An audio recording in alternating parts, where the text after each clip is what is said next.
அருமையாக இருக்குதுல்ல படம். படத்தில் ஆக்ஷன் எல்லாமே பக்காவாக இருக்குது படம்லாம். மங்காத்தா அதை விட மங்காத்தான்னு சொல்ல முடியாதுல்ல. எல்லாம் உங்களுக்கு வந்து ஆக்ஷன் ஃபுல் பவர் பேக்டாக இருக்கும் படமே. நீங்கள் பார்த்தீங்கன்னா உங்களுக்கே தோணும் அது பயங்கரமாக இருக்குது. 3வது ஷோ போயிட்டுருக்கேன் இருங்க. இப்போ 2வது ஷோ முடிச்சுட்டு வந்தேன். 3வது இன்னொரு ப்ரோ தரமாக இருந்துச்சு. ப்ரோ எல்லாமே பிடிக்குது. தலை நடந்தாலே பிடிக்குது ப்ரோ. தலை நடந்தா தலையை ஸ்க்ரீனில் பார்த்தா போதும்னு சொல்லுவோம். ஆனால் ரியலான நம்ம ஆளை பில்லா கெட்டப்பில் பார்க்கும்போது இருக்கு பாருங்க, காலில் இருந்து தலை வரைக்கும் புல் அரிக்குது. இப்போ வரைக்கும் எனக்கு புல் அரிக்குது, சிறுங்குது கையெல்லாம் பாருங்க. Ultimate star Ajithkumar. தமிழ் சினிமாவை காப்பாற்ற தமிழ் சினிமா மட்டும்தான் முடியும். அதுக்கு ஒரே ஒரு எடுத்துக்காட்டு இதுதான். அஜித்தோட எல்லா எஃபர்ட்டும் இதில் இருக்குது, டைரக்டரோட எல்லா எஃபர்ட்டும் இருக்குது, தமிழ் சினிமாவோட எல்லா எஃபர்ட்டும் இதில் இருக்குது. நீங்கள் வந்து பாருங்கள், இன்னும் ஒரு 3 வாரத்துக்கு இந்த படம் தான் இங்கே ஓடும், வேறு எந்த படமும் ஓடாது. கன்ஃபயர் அந்த ஹேண்டில் பண்ணுங்க. நீங்கள் ஒன்றுமே இல்லை, உங்களுக்கு தான் வேலை. நீங்கள் 3 வாரத்துக்கு தான் செய்ய போகிறீங்க, அப்புறம் வெளியே இல்லை உங்களுக்கு. அஜித் மரண மாசத்தல படம். படத்தில் ஆக்ஷனா படம் ஃபுல்லாக ஆக்ஷனு தான். ஒரிஜினல் ஃபேன் பாய் சம்பவம்னா இதுதான். இதை பார்த்து எல்லாரையும் கற்றுக்க சொல்லுங்க. அர்ஜுன் தாஸ் அவரோட ஆக்டிங் எல்லாருமே சூப்பராக நடிச்சிருக்காங்க. படம்னா இதுதான். தலைக்கிட்ட எதிர்பார்த்தது இதுதான். இல்லாமிதல மரண மாஸ்.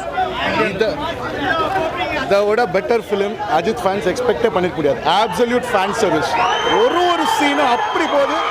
ரெஃபரன்ஸு, ரீமிக்ஸு, ஃபைட்டு, படம் ஃபுல்லாக ஃபைட்டு தான். எல்லாமே என்ஜாயபிள் சீன்ஸ். எத்தனை வாட்டி பார்த்தாலும் ரிப்பீட் வாட்சில் ஒர்த்தாக இருக்கும் படம். ஹாலிவுட் அந்த ரேஞ்ச்.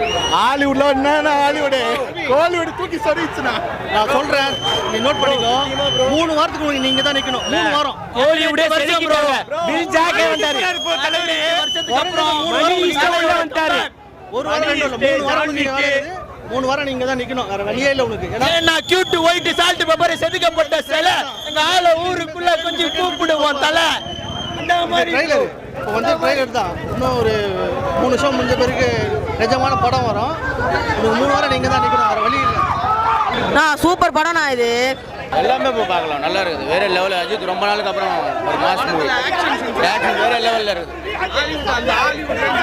சூப்பராக இருக்குது. எல்லாம் சூப்பர் ஹிட் தான். எல்லாம் சூப்பர் ஹிட்.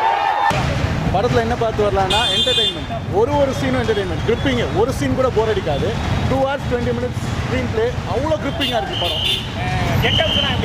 சான்ஸே இல்லைங்க சார். அந்த ஃப்ளாஷ்பேக் ஒரு கெட்டப் காட்டுறாங்க. வெயிட் லாஸ் பண்ணி அப்படியே யங் பாய் மாதிரி இருக்காரு. அதுக்கு அப்படியே கான்ட்ராஸ்டாக ப்ரெசென்ட் கேரக்டர். ஸோ ரொம்ப ரீசனபுளாக இருக்குது. இந்த மாதிரி படம் பண்ணது அஜித் கண்டிப்பாக. ஏன்னா ஃபேன்ஸு என்டர்டைன்மெண்ட் தான் முக்கியம். கண்டிப்பாக அவர் எக்ஸ்பெரிமெண்ட் பண்ணுறாரு, சினிமா கொடுக்குறாரு, ஓகே. பட் ஃபேன் சாட்டிஸ்ஃபை பண்ணுறதுன்னு ஒன்று இருக்குல்ல, அது செஞ்சுட்டாரு சீரியஸாக. ரீமிக்ஸ்லாம் சூப்பராக இருந்துச்சுண்ணா, கரெக்டாக இருந்துச்சுண்ணா ரீமிக்ஸு. படத்தில் எதுக்கு உங்களுக்கு ரொம்ப பிடிச்சிருக்கு? அந்த ஃப்ளாஷ்பேக், அந்த டிராயிங்லாம் வரும் நடுவில் மார்க் ஆண்டனி படத்தில் வர மாதிரி, அதெல்லாம் ரொம்ப பிடிச்சிருந்துச்சு எனக்கு. கன்ஃபயர்லாம் எப்படி பண்ணிடுறாங்க? கன் ஃபயர் தானே படம் ஃபுல்லாகவே சூப்பராக இருந்துச்சுண்ணா. பையனுக்காக திரும்ப வைலன்ஸ் எடுக்கிறாரு. நல்லா இருந்தது. ஆக்ஷன் ஆக்ஷன்லாம் சூப்பராக இருந்தது. எது பிடிச்சிருக்கு? எது பிடிச்சிருக்கு? ஃபைட் சீனா, ஆக்ஷனா, சாங்கா? Fight scene. Fight scene. படத்தில் ஆக்ஷன் நல்லா இருக்கு, ரொம்ப நல்லா இருக்கு.